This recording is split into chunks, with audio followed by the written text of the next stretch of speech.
Hello and welcome to MTG Burgeoning, your channel for all things magic. In this video, we are going to discuss the quintessential cards needed to build the core of a direct damage commander deck with Ghyrson Starn Kelermorph as its general.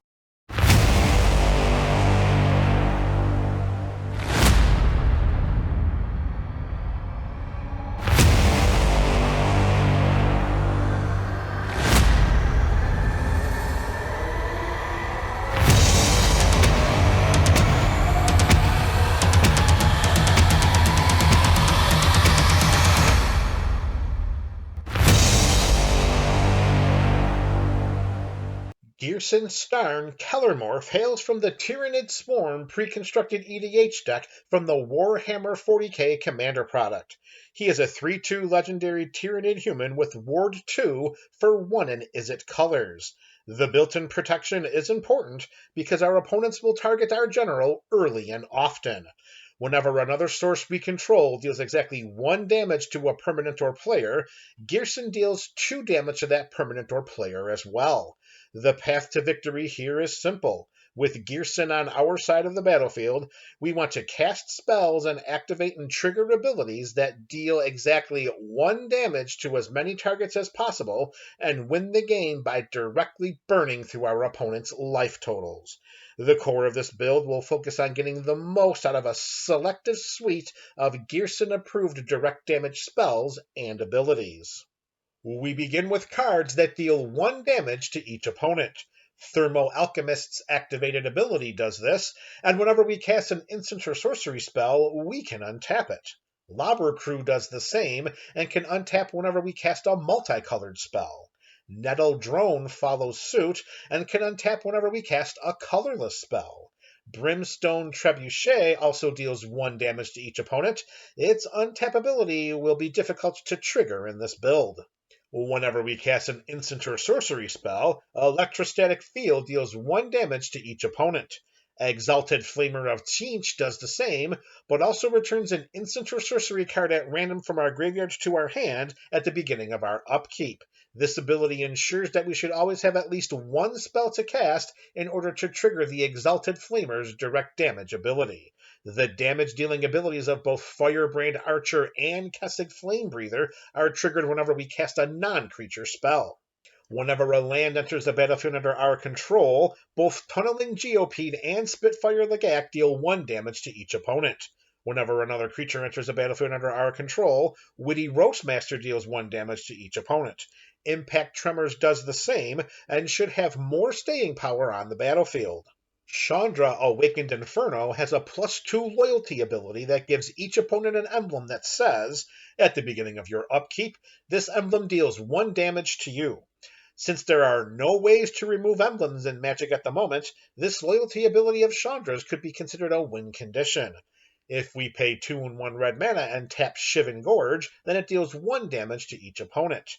Culmination of Studies can provide a wealth of resources for us and a lot of direct damage to our opponents. We exile the top X cards of our library. For each land card exiled this way, we create a treasure token.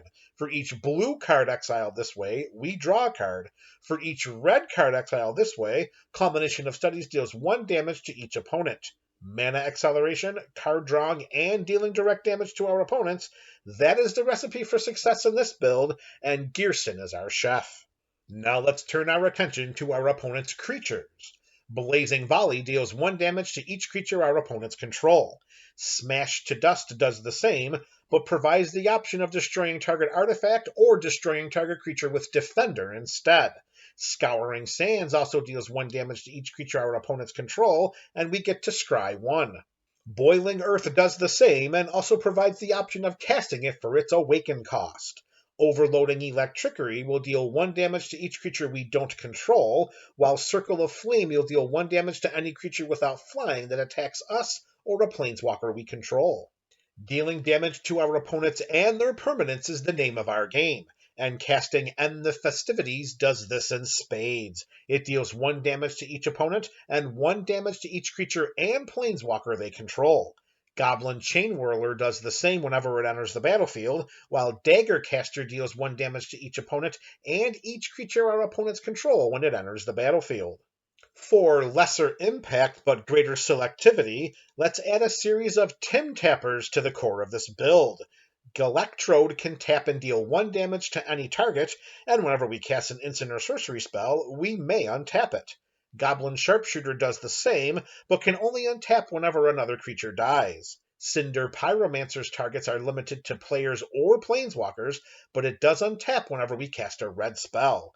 Razorfin Hunter does not have any peripheral untap abilities, it just turns sideways and deals 1 point of damage to any target.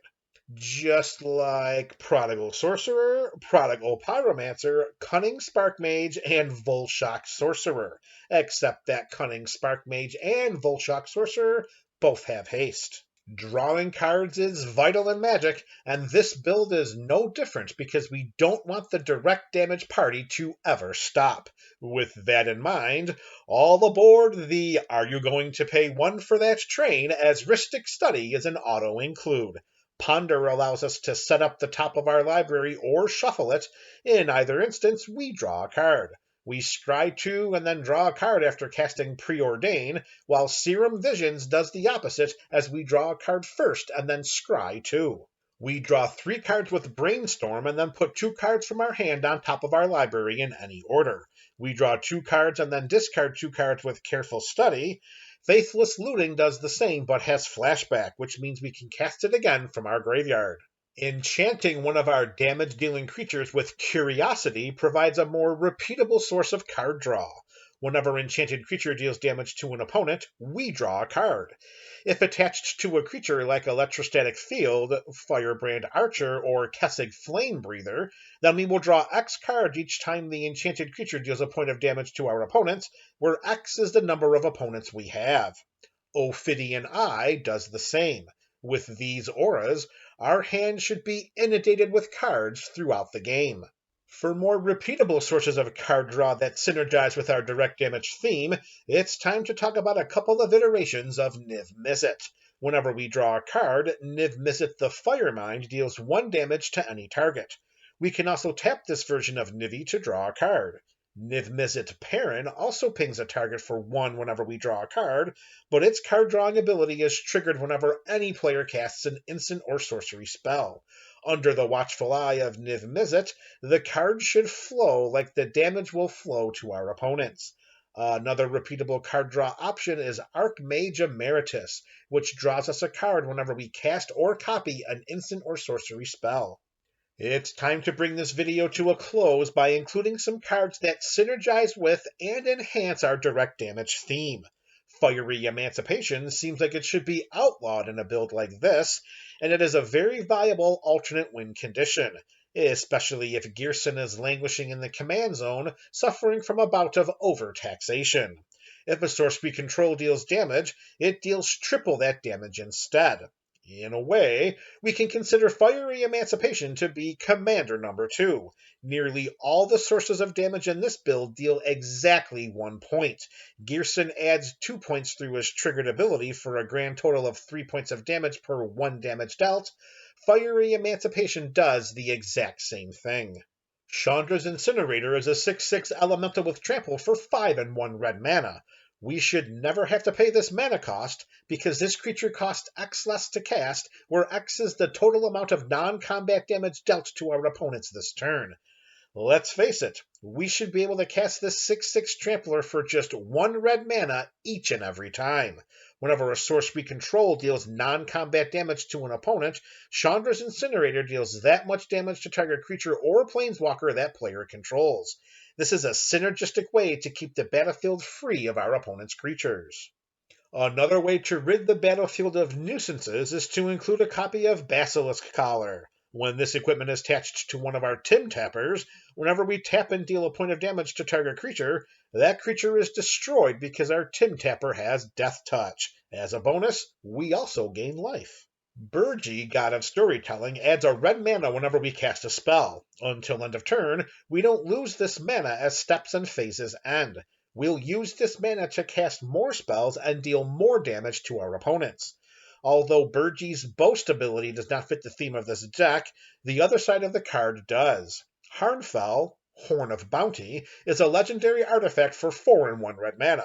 We can discard a card in order to exile the top 2 cards of our library. We may play those cards this turn. Pitching unwanted or unneeded cards to an ability that provides card advantage is a very powerful dynamic, especially in a deck that wants to cast spells and sling direct damage like nobody's business.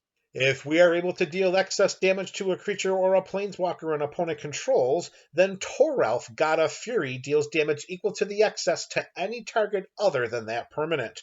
Including Toralf to the core of this build diversifies our damage-dealing shenanigans, especially if the excess damage that is dealt is exactly 1 point, which would trigger Ghyrson's ability. The equipment side of Toralf, Toralf's Hammer, is an option, but it is not a particularly good option for this build outside of its synergy with Fiery Emancipation. It's best that we stick with the Fury side of Toralf. We want to reward ourselves as much as possible for casting spells. Stormkiln Artist rewards us with a treasure token whenever we cast or copy an instant or sorcery spell. Young Pyromancer creates a 1/1 red elemental creature token whenever we cast an instant or sorcery spell.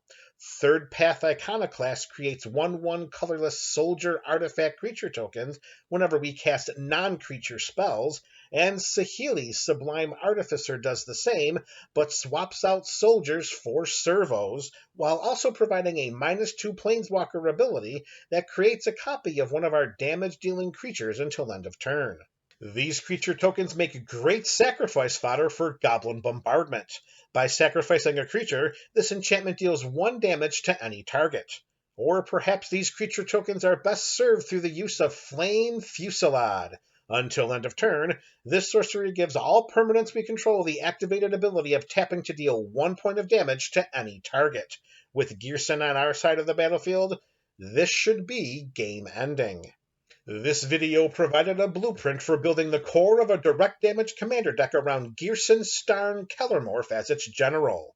Removal spells, disruption, ramp, and the land base can vary from build to build and also are dependent on metagame preferences and availability. The cards discussed during this video are suggested options for taking advantage of Ghyrson's triggered ability, in addition to providing ways to optimize this direct damage theme. Let me know your thoughts about these recommendations in the comment section below. This is MTG Burgeoning, your channel for all things magic.